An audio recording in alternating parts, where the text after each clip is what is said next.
Viewers and subscribers, welcome back to Beat in the Press podcast. I am your host, Rafa. Now, coming up in today's podcast, we're going to be reviewing the two big games which took place over the weekend. Aston Villa, 1-0 winners over Arsenal.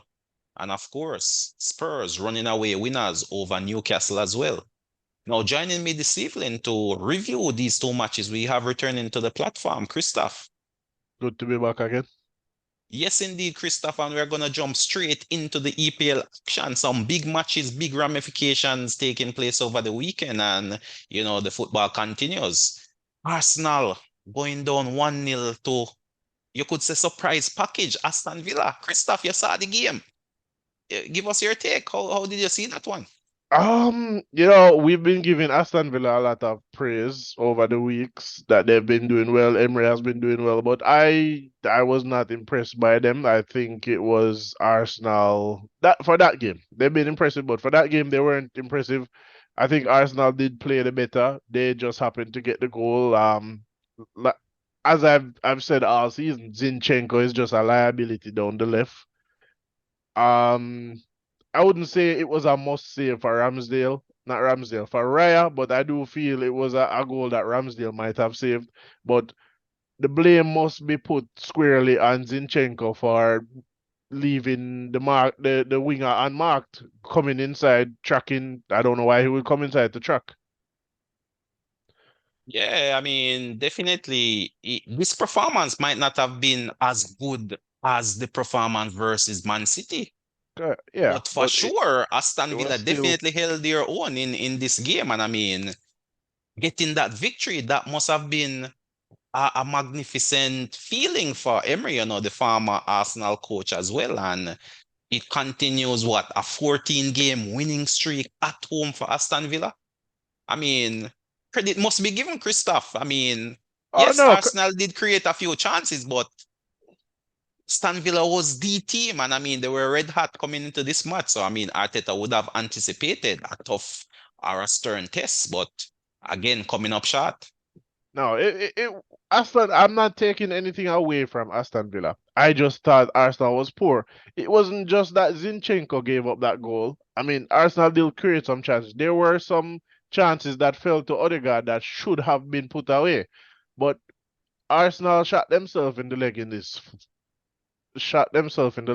game because of their poor game management.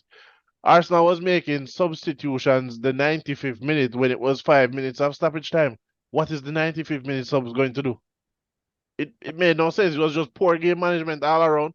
Not making any substitutes until the 88th minute. For what? You're going to give your sub 10 minutes to try and find a goal? It is possible, but it's not likely. So it's just poor game management from them.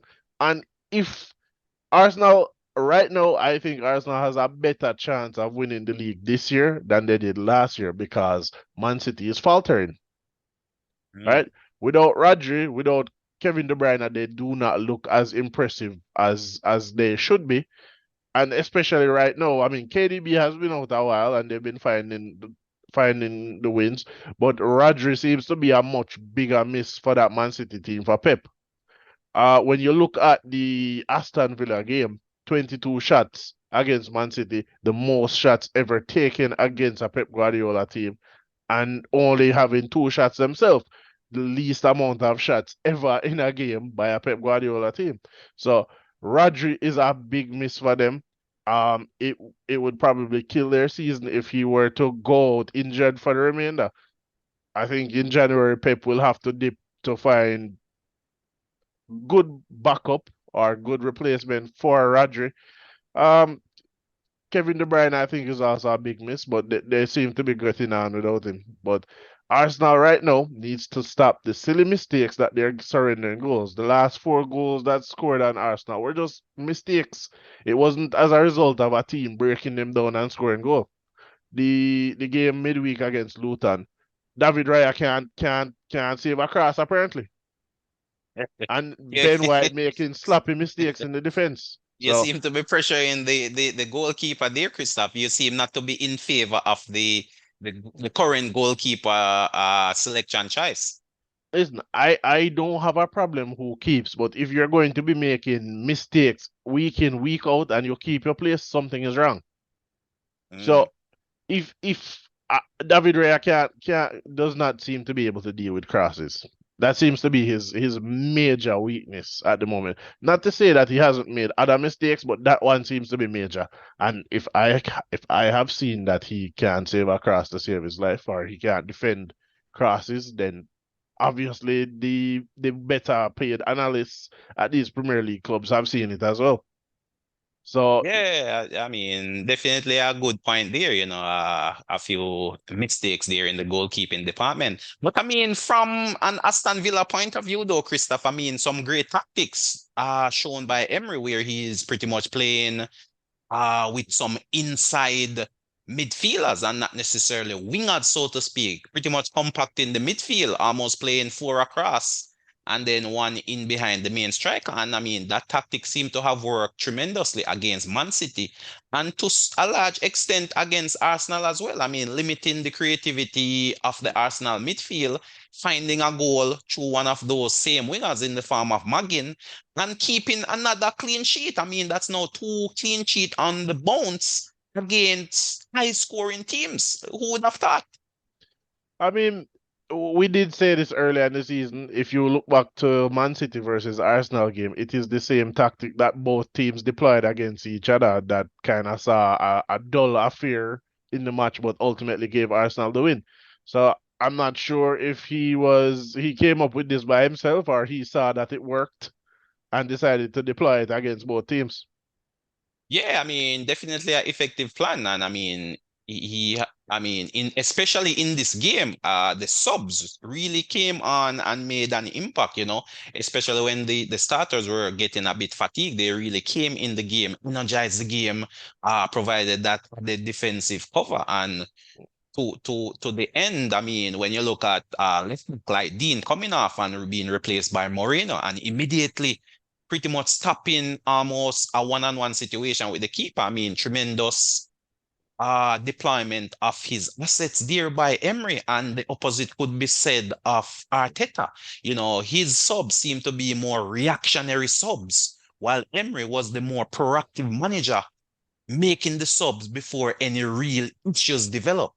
And that seemed to have been one of the major differences in this game. But Christoph, can Aston Villa win the league at this point? They're now sitting pretty in what? Third, Third? Can they right? win the league? It's far too early to say. It's about staying power. Winning the league is about staying power.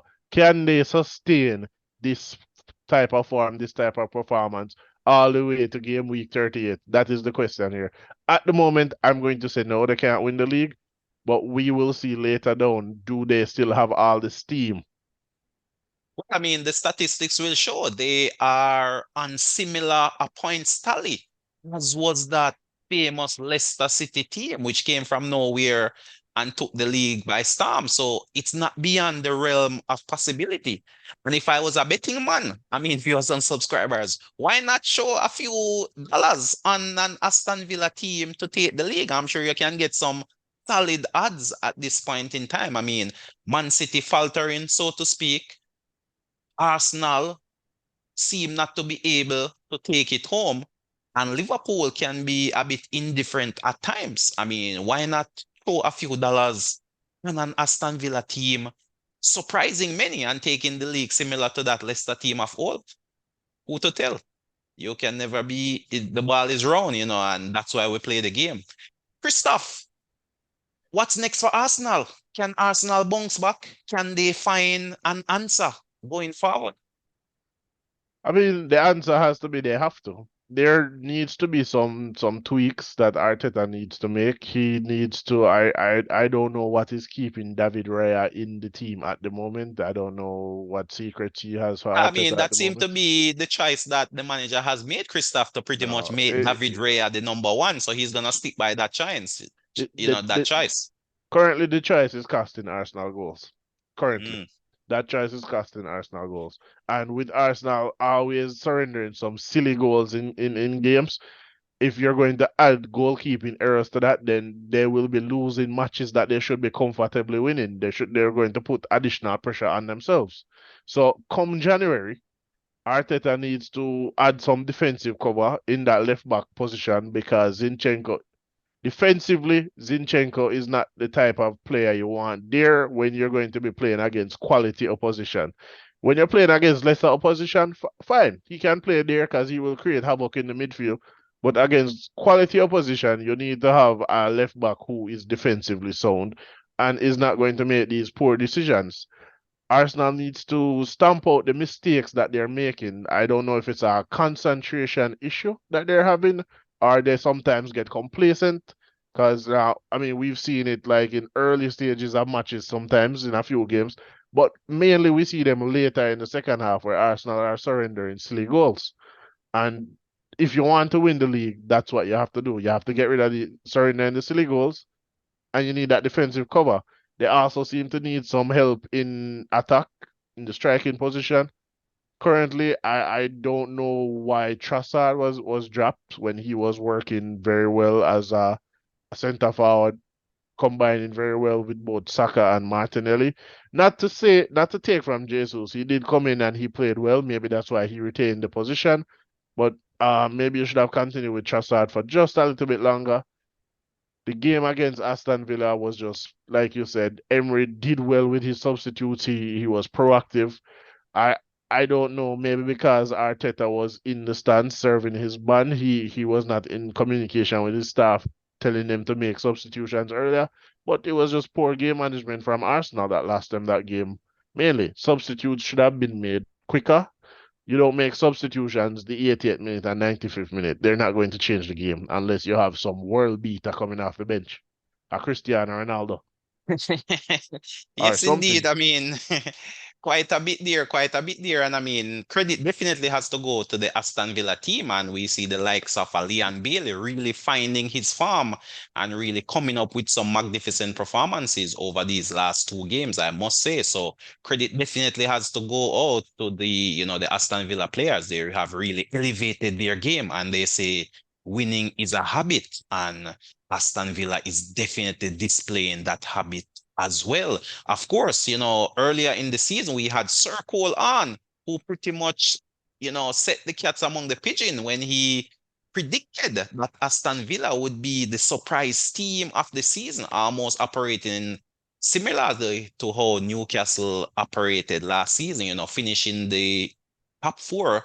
and is now playing Champions League football. Sir Cole did tell us that look out for Aston Villa. They should be pulling off a similar feat. But as you said, the season is still young, lots of games to go. But thus far, all the signs are pointing to Aston Villa having a tremendous season if they're able to maintain this form and this level of performance going forward. Two big scalps in the same week. Tremendous performance there. But we move, Christophe, and we move over to North London. Spurs versus Newcastle, and we saw Spurs taking apart Newcastle team 4 goals to 1. Talk to us about that one, Christoph. What's your take on that game? How did you see it? I mean, um, you kind of expect Spurs to win. We've been giving Pastafagli a lot of praise. We've seen that Spurs has bounced back. We see them playing well, even though they've what do you call it? They have gone ahead in several games, the last 4 or 5 games, and not win these matches. It looked dire, but we can see that they've bounced back. Pastapagli has realigned his team, and they're playing well again. I think maybe Newcastle just wasn't prepared. A little bit of complacency creeping in after getting some good results here and there. But I mean, we do know Tottenham is a better team than Newcastle, so we would have expected that result. Well, yeah, I think in this moment, definitely, this is a Newcastle team that look fatigued, lacking in a number of first team players, and a number of players are out either suspended or injured. And it definitely showed in this game, as I had predicted, in the preview show, that I expect Spurs to really win because this Newcastle team is operating on bare bones. And so said, so done. The game pretty much played out exactly as I had predicted, where it was a bare bone Newcastle team. And on 2 occasions, Trippier was skinned, so to speak, by Son down that, Spurs left hand side. that led directly to those two early goals. And that point, when the third one went in, it was pretty much game, set, match. Luckily, Newcastle did manage to get a late consolation goal, but at that time, the game was pretty much done. But I think Newcastle just ran out of steam in this one, fatigue, injuries, suspensions.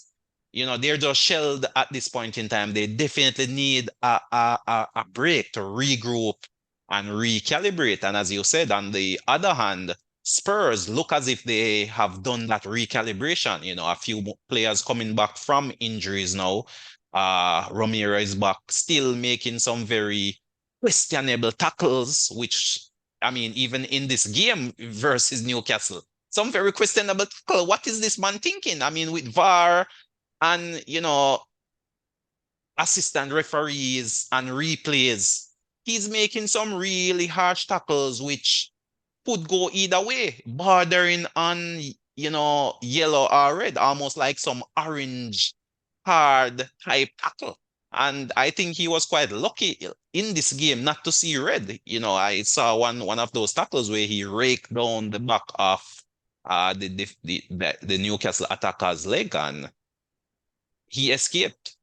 But Spurs definitely continue to play their brand of football, which is very impressive. And that is the major takeaway from this game, in my opinion.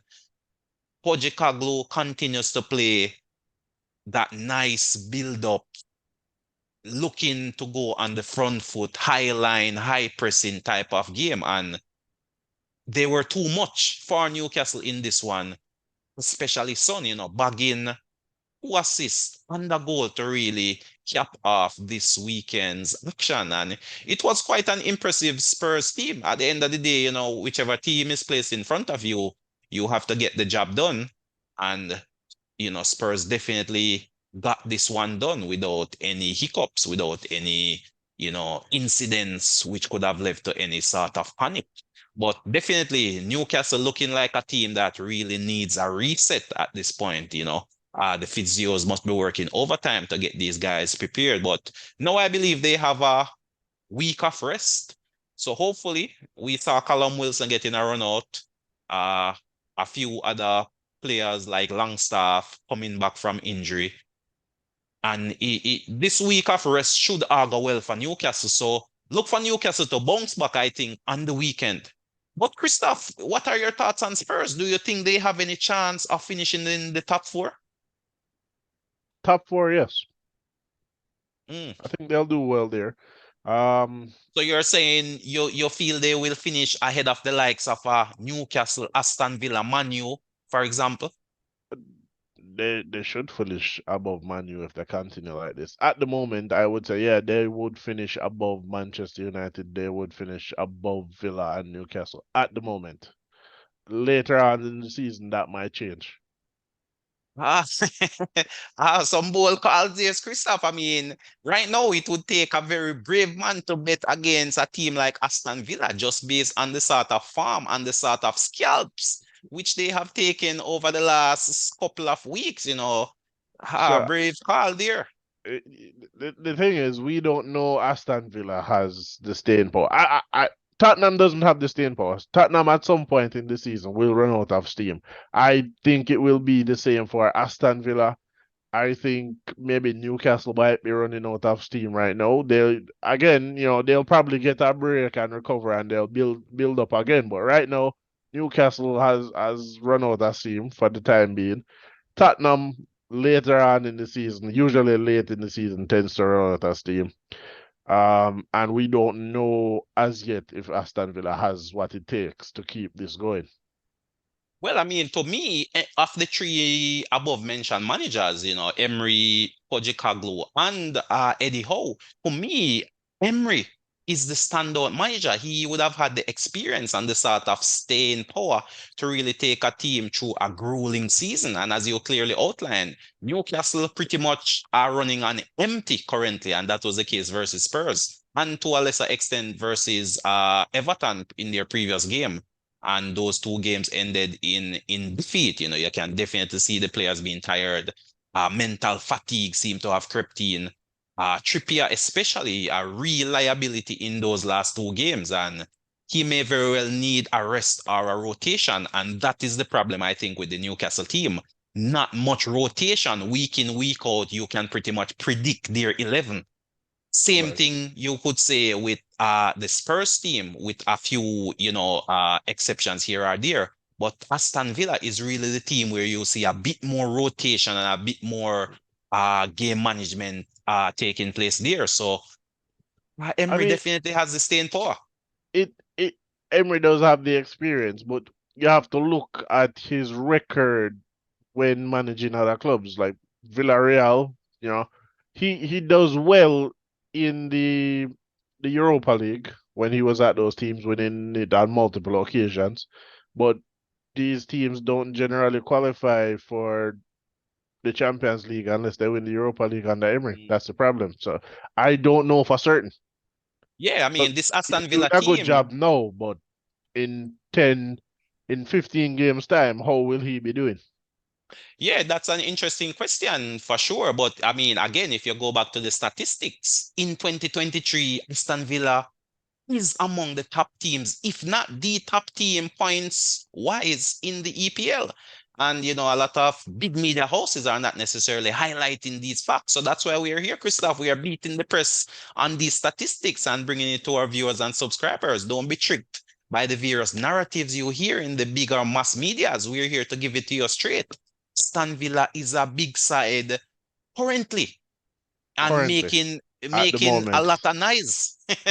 Look at I agree with you, but look at historically, look at Emery's last two, well, not last two. Look at Unai Emery's two seasons at Villarreal.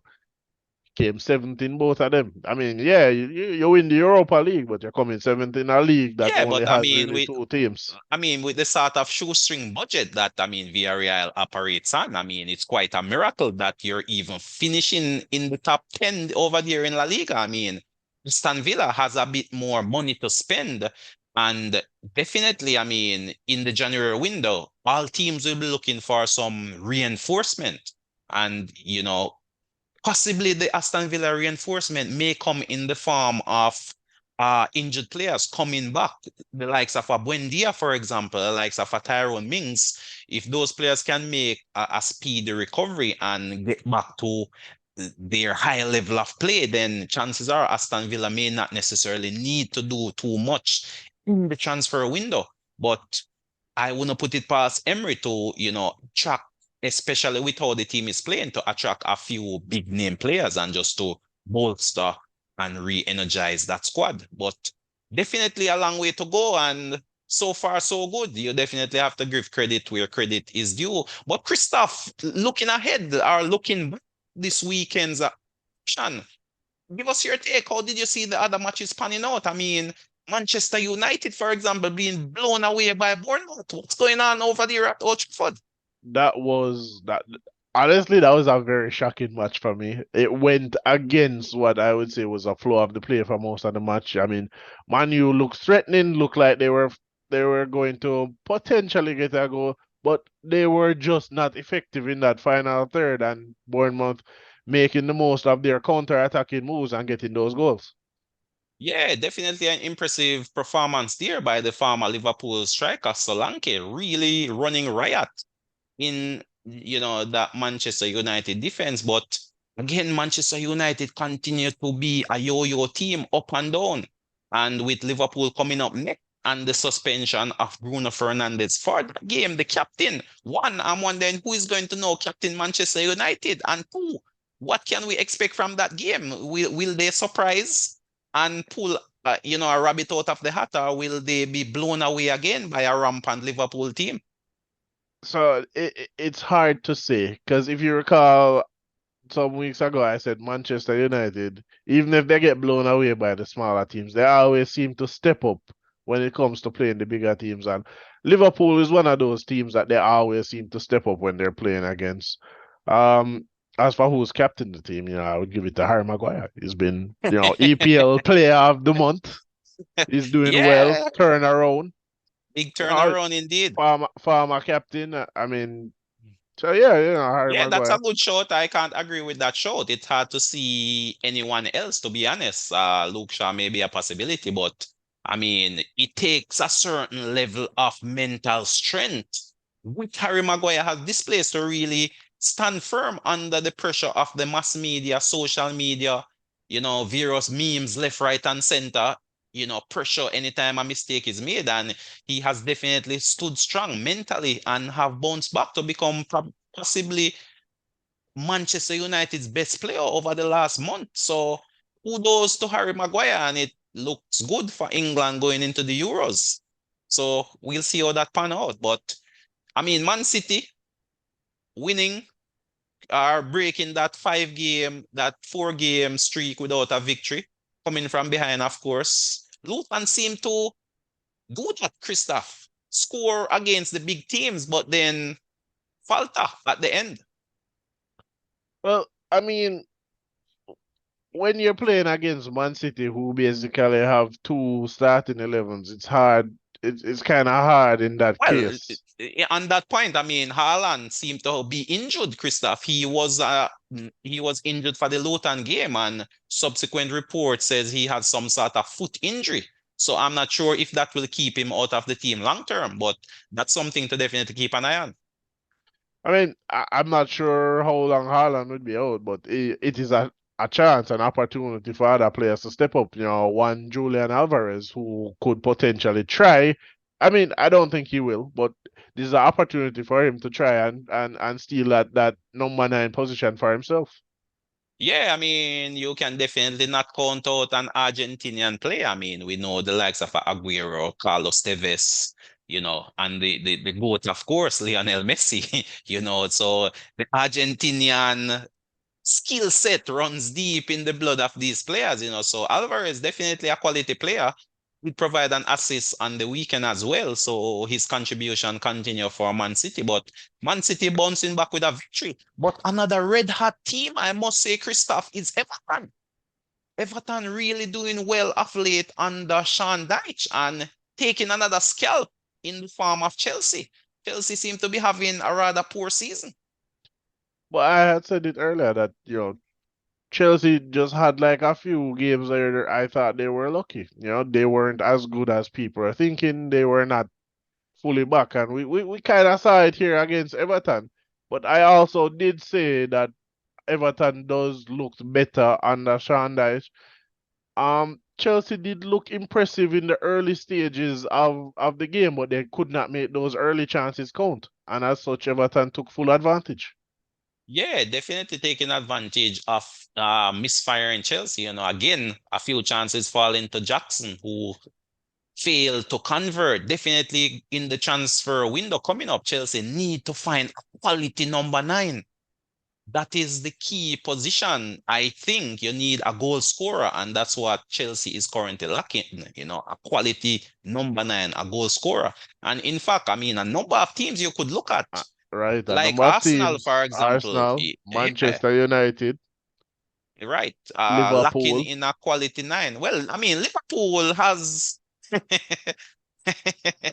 Liverpool do have Nunes, Christoph. He might not convert. He might not be the best converter of chances, but the good Okay. thing about it, the goals that Liverpool seem to be spreading around, and of course you have that talismanic Salah, constantly coming up with the goal, constantly coming up with the goods. And I mean, look at the table. Liverpool is what now? A point clear after, Arsenal fell to Aston Villa, and Liverpool did manage to squeeze out a victory over Crystal Palace, of course, going down to 1 goal, and then again bouncing back. When you look at the numbers again, Liverpool is one of those teams which have probably rescued the most points from a losing position.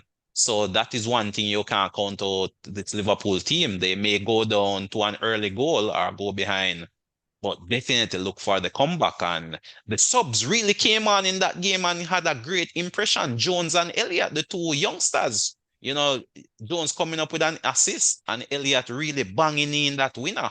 So credit must go to, Klopp and the substitutes which came on and made a real difference in that game. Of course, Crystal Palace had also gone down to 10 men, But you again, you just have to play what's placed in front of you. So another victory for Liverpool, currently top of the league, doing good enough. I'm still not convinced about their defense, but getting enough to solidify, games and squeezing out results. So that's a hallmark of potential champions when you're not playing well, but you're still able to get the results. So for me, Liverpool has been one of those teams that has been operating under the radar this season, not much fanfare per se, but just silently picking up points.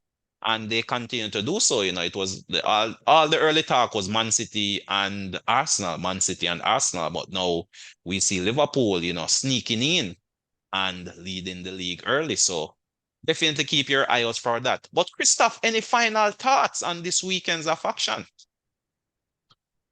Um, I don't know. It was a very interesting weekend that we've seen here.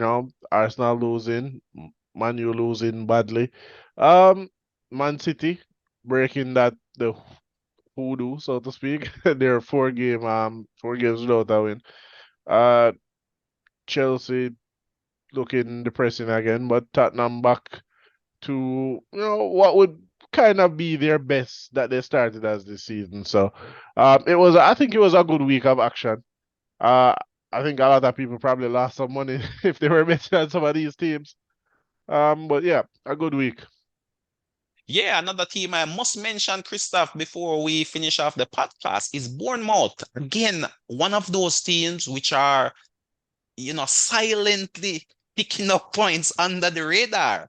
Bournemouth have probably gone, what, 5 or 6 games unbeaten, not losing, with maybe 4 or 5 wins in and among, that number. And again, you could see that the game versus Manchester United was no fluke. This is a Bournemouth team which has been producing results, as I said, in the last 5, 6 games. And, this victory versus Manchester United just brought them to the fore. People eyes have now started to open and have now start taking notice of Bournemouth. So they are another team to look out for, look out for Bournemouth. I mean, they have three fairly, quote unquote, easy games coming up against newly promoted teams, and if they're able to get victories over these three teams, then they should be moving up in the table as well. But yes, another exciting week of football action. The games are coming thicker and faster, and constant movement in the league table.